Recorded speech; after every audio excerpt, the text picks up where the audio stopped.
너희는 먼저 그의 나라와 그의 의를 구하라. 그리하면 이 모든 것을 너에게 더하시리라.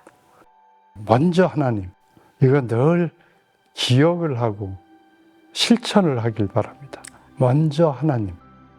그러면 하나님이 나머지는 다 책임져 주신다. 이걸 늘 기억하고 살길 바라고. 우리에게 다시 기회가 주어진다 해도 우리는 역시 제자 삼는 사역, 여기에 생애를 걸고 헌신할 거다.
대학교 1학년 때 저희 선교회를 만나서 저를 인도하시던 리더 형님을 따라서 참석을 했는데 저라는 존재를 참 가치 있게 여겨주시고 많은 것들을 투자하시는 그런 면들이 너무 감명이 깊었고 지금도 감사하게 생각하고 있습니다. 수련회 식당이었던 것 같은데 거기서 저를 보시고 바보처럼 살아야 돼, 예수님처럼 그렇게 말씀해 주셨거든요. 그때 참 많이 울었습니다. 또 지금도 살아가는 내내 참 바보 같다는 생각을 참 많이 하거든요. 비령제님 너무 감사하고 또 그 헌신은 또 하나님께서 참 많이 은혜로 갚아주실 거라 믿고, 세계 선교를 향한 비령제님의 헌신과 열심에서 우러나오는 설교 말씀을 듣고 구덕산 기도원에서 산기도를 하며 일생을 주님과 세계 선교를 위해 헌신 기도를 했던 일을 잊을 수 없습니다. 참 기도들 많이 했습니다. 겨울이고 여름이고 기도 소리가 끊이지 않았어요. 감림산 기도원에 자주 갔는데 잠자리에 들기가 죄송했어요. 새벽 2시, 3시 그 산에서 기도 소리. 오늘 주님이 재림하셔도 이상할 거 없습니다. 정신을 똑바로 차리고 기도해야 한다. 우리가 첫 번째 해야 할 것은 기도입니다. 80년대 후반부터 해외 선교사 100명 보내기 기도운동을 시작하게 되었습니다. 지금 생각해봐도 어떻게 그때 그렇게 많은 사람들이, 선교사들이 해외에 나갈 수 있었을까? 선교에 대한 말씀과 열정으로 기도했던 그 뜨거운 기도운동, 그 기도가 참으로 뜨거웠던 것 같습니다.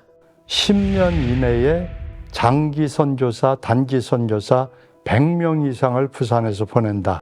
누구도 그게 가능하다고 생각을 못했죠. 그때는 여권 얻기 자체가 힘들었으니까 10년 후에 100명 이상이 장단기 선교사로 나가게 됐죠. 우리 부부는 잘하는 게 죄 짓는 것밖에 없는데 하나님은 신실하셔서 하나님의 약속대로 이루어 오셨고 지금도 이루고 계시고. 홈 생활을 할 때 아침마다 식탁에 앉아서 변행제님과 함께 아침에 경건의 시간을 나누던 그때의 은혜의 말씀들과 벤자매님께서 맛있게 만들어주시던 그 밥과 반찬을 힘입어서 오늘 이곳에서도 동일한 부르심과 비전 가운데 살아가고 있다는 생각들을 하곤 합니다. 깜빡한 무신론자였던 제가 하나님은 계시는가라는 제목의 메시지를 들으면서 하나님이 계실 수도 있겠다는 생각을 갖게 되었고 기숙생활을 하면서 78년 1월 어느 날 해외 선교사로 헌신한 기도를 드렸고 1989년 7월 달에 해외 선교사 길을 떠나게 되었습니다. 우리 집에 늘 형제들을 4명씩 데리고 살았어요. 그들 중에서 많은 분들이 지금 이제 스태프로 일하고 해외 선교사로 많이 나가 있고요. 초라한 집이었지만은 네스트라고 할 수 있는 곳입니다. 복음 전하며 상담하는 일들을 하시느라고 얼마나 바쁘셨는지 모릅니다. 대학 생활을 이렇게 시작하게 된 것은 큰 행운이죠. 하나님의 큰 축복이라고 저는 생각이 듭니다.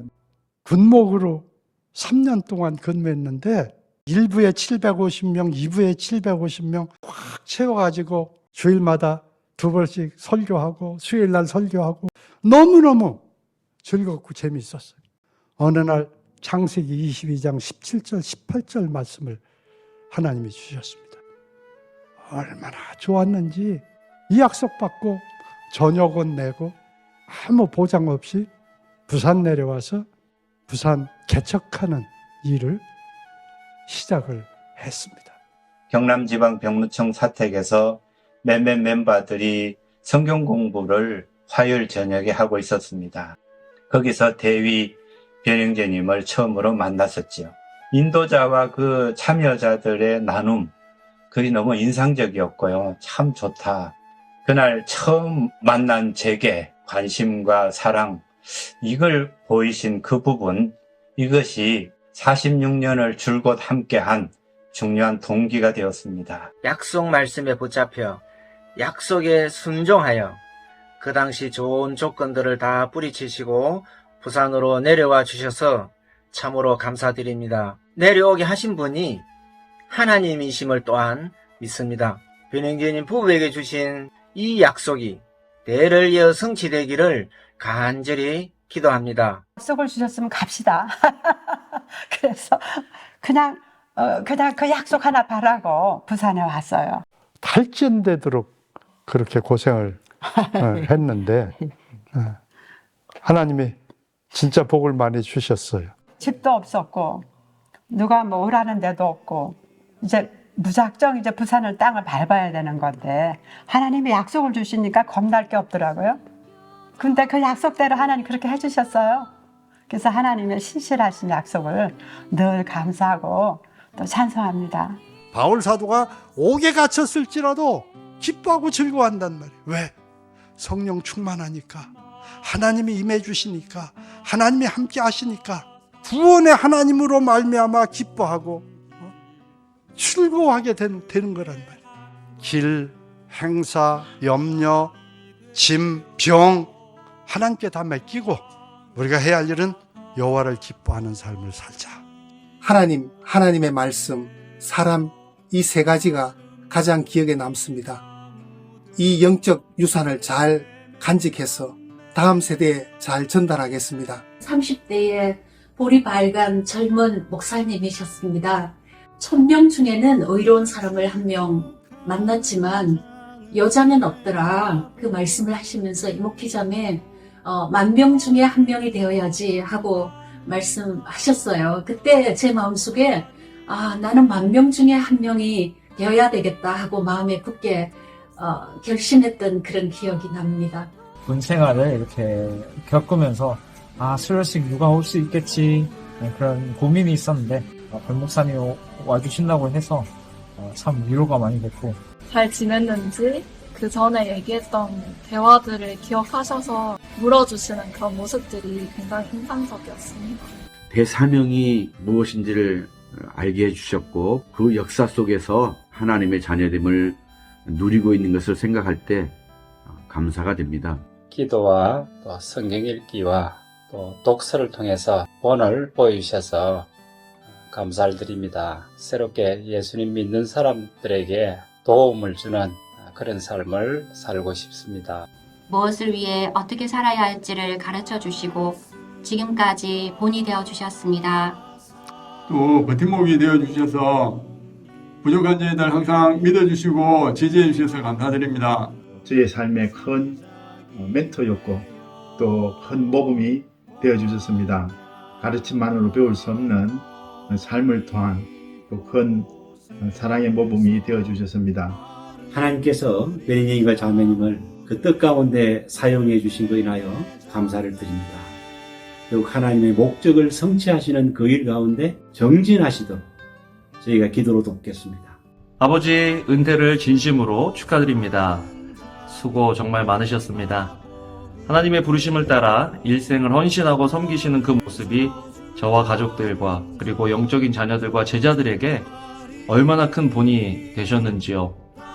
제자를 삼고 재생산하고 선교하는 그 열정을 통해 하나님께서 선교회와 교계 내에서 정말 많은 일을 하고 계시다는 것을 사역의 현장에서 볼 때마다 얼마나 놀랍고 감사한지 모릅니다.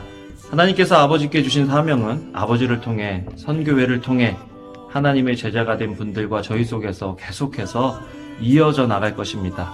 어머님이 없으신 아버지는 상상할 수가 없습니다. 어머님이 빠진 아버지의 사역은 상상할 수가 없습니다. 너무나 수고 많으셨습니다. 정말 우리 부부는 보람있고 행복했다. 요즘도 서로 그 얘기하고 우리에게 다시 기회가 주어진다 해도 우리는 역시 제자 삼는 사역 여기에 생애를 걸고 헌신할 거다. 남은 생에 주님께서 붙드시고 안아주시고 늙어도 여전히 결실하며 진액이 풍족하고 하나님의 하나님 되심을 올바로 깨달아 알고 선포하는 삶을 지속하도록 도와주시고 주님의 복의 통로로 계속해서 쓰임받다가 평안하게 은혜롭게 주님 품에 안기는 저희 부부 되도록 은혜 베풀어 주옵소서. 예수님 귀하신 이름으로 기도합니다. 아멘.